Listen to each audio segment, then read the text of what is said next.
अस्सलाम students, welcome to GS academy. आज हमारे पास जो टॉपिक है वो रिफ्रैक्शन ऑफ लाइट का है, जो कि आपके पास यूनिट 12 से रिलेटेड है। इसके अंदर हम देखेंगे कि आपके पास एक्चुअली रिफ्रैक्शन जो है वो किस तरह से होती है। मैं सही से प्रोनाउंस कर दूं, रिफ्रैक्शन, ठीक है।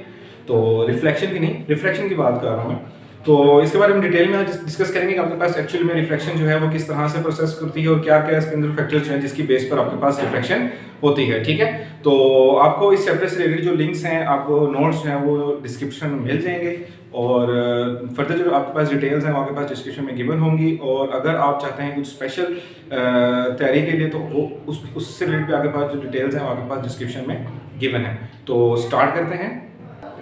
सो स्टूडेंट्स, आप देख सकते हैं मैंने आपके सामने एक डायग्राम ड्रॉ की है जो कि एक रिफ्लेक्शन के प्रोसेस को आपको एक्सप्लेन कर सकती है। और साथ में मैंने जो है रिफ्लेक्शन का जो फिनोमेना है वो आपके पास लिखा है कि एक्चुअली रिफ्लेक्शन आपके पास किस तरह से होती है, ठीक है। तो सबसे पहले हम इसको डायग्राम के थ्रू अंडरस्टैंड करने की कोशिश करते हैं कि आपके पास रिफ्लेक्शन एक्चुअली में बेसिकली एक्चुअली प्रोसेस क्या है।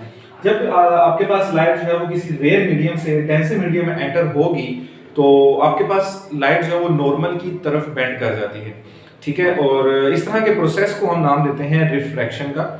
और अब मैं आपको बता चलूं कि what is rare and what is denser medium. Rare medium एक ऐसा मीडियम होगा जिसके अंदर आपके पास एज कंपेयर टू दूसरे मीडियम की डेंसिटी कम होगी, ओके।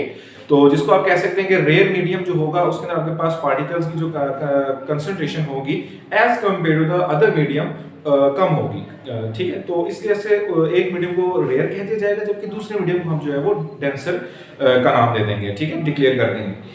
तो इस बेस पर हम जो है रेयर और डेंसर की बात करते हैं। यहाँ पर रेयर को एज ए मैं कंसीडर कर लेता हूँ कि ये आपके पास एक एयर है, एयर मीडियम है, जबकि डेंसर को मैं एज ए ग्लास कंसीडर कर लेता हूँ कि आपके पास लाइट जो है वो एयर से ग्लास में एंटर होगी, ओके।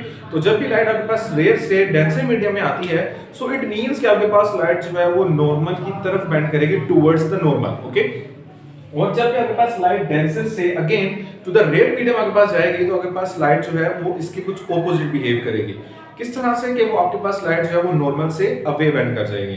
अब नॉर्मल क्या है कि आपके पास जहां जिस पॉइंट पर आपके पास लाइट इंसिडेंट होगी रेयर डेंसर मीडियम की बाउंड्री पर, ठीक है।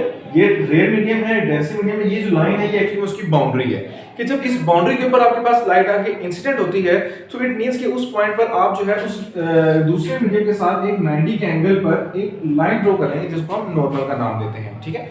तो वो जो नॉर्मल है एक्चुअली उस पॉइंट उस लाइन से हम अपनी एंगल ऑफ इंसिडेंस और एंगल ऑफ रिफ्रैक्शन को फाइंड आउट करते हैं, ठीक है। उसी थ्रू हम कैलकुलेट करते हैं उसको। और एंगल ऑफ इंसिडेंस जो होगा वो जाहिर सी बात है आपके पास ये इंसिडेंट रे होगी, ठीक है, इसको हम इंसिडेंट रे का नाम देंगे। जबकि दूसरी रे जो होगी इसको मैं रिफ्रैक्टेड रे का नाम दूंगा, ओके।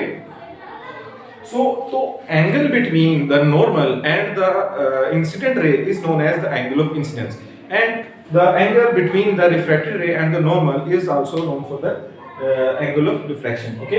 तो ये कुछ आपके पास एंगल ऑफ इंसिडेंस और एंगल ऑफ रिफ्रैक्शन का प्रोसेस है।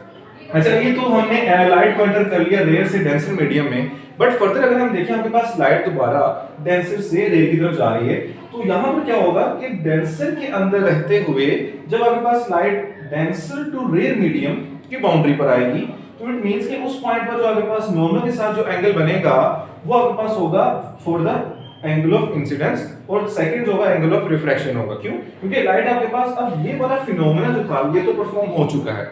अब फर्दर आपके पास जो फिनोमेना परफॉर्म होना है वो डेंसर से रेयर वाला फिनोमेना है। यहाँ पर क्या होगा कि लाइट आपके पास जो है डेंसर से रेयर में जब ट्रैवल करेगी तो उस पॉइंट पर ये वाली रे फॉर दैट टाइम आपके पास एज ए इंसिडेंट रे आपके पास कंसीडर होगी। और जब आपके पास वो लाइट रिफ्रैक्ट हो चुकी होगी तो उस नॉर्मल के साथ आपके पास जो रे होगी वो रिफ्रैक्टेड रे होगी, ओके। तो यहाँ पर आपके पास कुछ इस तरह से फिनोमेना परफॉर्म होगा। तो इंसिडेंट एंगल ऑफ इंसिडेंस और आपके पास यहाँ पर क्या होगा एंगल ऑफ रिफ्रैक्शन।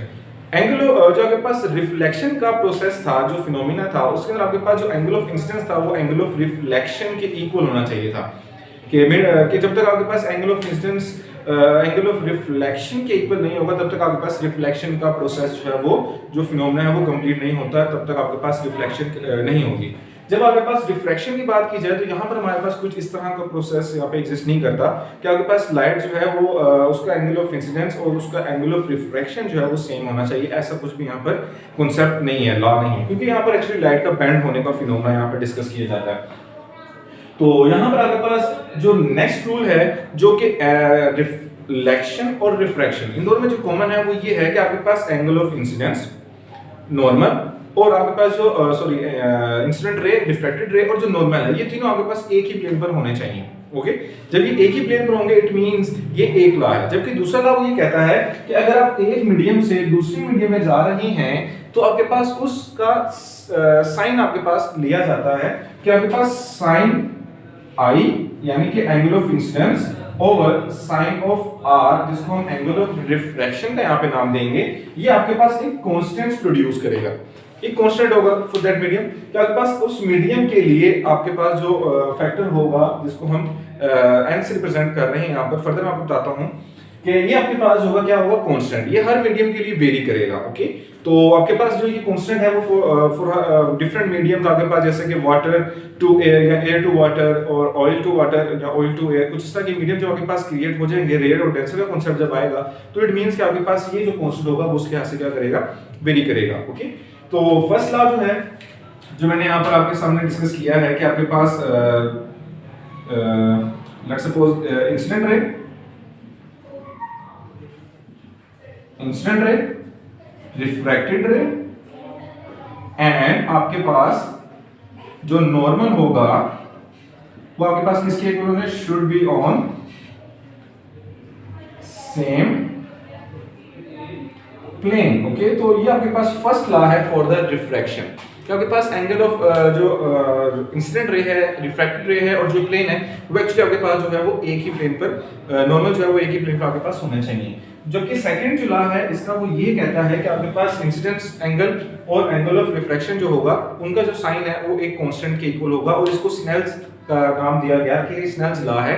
ठीक है, जिसके अकॉर्डिंग हमें ये पता चलता है कि आपके पास डिफरेंट मीडियम्स के अंदर लाइट किस तरह से ट्रैवल करती है। ठीक है, कुछ मीडियम ऐसे होंगे जहां पर आपके पास जो लाइट है वो ज्यादा बेंड करेगी, कुछ ऐसे मीडियम होंगे जिसके आपके पास लाइट जो है वो कुछ कम बेंड करेगी। इसकी एग्जांपल मैं आपको देता चलूं कि आपने कभी कभार ऐसा देखा होगा कि अगर आप ग्लास ऑफ वाटर अगर आप लें तो उसके अंदर अगर आप कोई पेंसिल डिप कर देते हैं तो उसके अंदर आपको थोड़ा सा कुछ लाइट पेंसिल जो होगी वो आपको थोड़ी सी डिफरेंट तरह से नजर आएगी कि वो लेट्स उसके बीच में वो कट गई हुई है। ओके, तो कुछ इस तरह का फिनोमेना आपके पास एयर टू वाटर, रेयर और डेंसर मीडियम का कुछ आपको देखने को मिलेगा। ओके, तो ये आपके पास क्या हो गया, second law of the refraction. Okay, तो यहाँ पर आपके एक और चीज मैं ऐड करता चलूं कि आपके पास जो लाइट है वो डिफरेंट मीडियम्स के अंदर कुछ डिफरेंटली बिहेव करती है। ठीक है, कि आपके पास जो स्पीड ऑफ लाइट है वो एयर में कुछ डिफरेंट है, जबकि स्पीड ऑफ लाइट लिक्विड में आपके पास कुछ डिफरेंट है, जबकि आपके पास जो स्पीड ऑफ लाइट है वो सॉलिड्स गैसेस के अंदर कुछ डिफरेंट से बिहेव करेगी। ओके, मीन टू से कि आपके पास डिफरेंट मीडियम्स के अंदर आपके पास जो लाइट है वो कुछ डिफरेंटली बिहेव आपके पास करती है, क्योंकि कंसंट्रेशन ऑफ द मॉलिक्यूल्स आपको पता है उसी लिहाज से वो ज़्यादा कम होगी, तो इट मीन्स कि उतनी ज़्यादा उसके ऊपर लाइट की स्पीड के ऊपर इम्पैक्ट पड़ता है। ओके, तो आज का जो लेक्चर था वो हमारे पास रिफ्रैक्शन ऑफ लाइट का था, जिसके अंदर हमने कुछ डिस्कस किया कि आपके पास रिफ्रैक्शन का जो प्रोसेस है वो कुछ एक्चुअली में किस तरह से परफॉर्म होता है। ओके, और उसकी डेफिनेशन को अंडरस्टैंड किया, उसके कुछ लॉज को हमने डिस्कस किया है। ठीक है, तो आई होप सो आपको आज का लेक्चर जो है वो समझ आया होगा। इंशाल्लाह आपसे नेक्स्ट वीडियो में मुलाकात करेंगे। खुदा हाफिज़।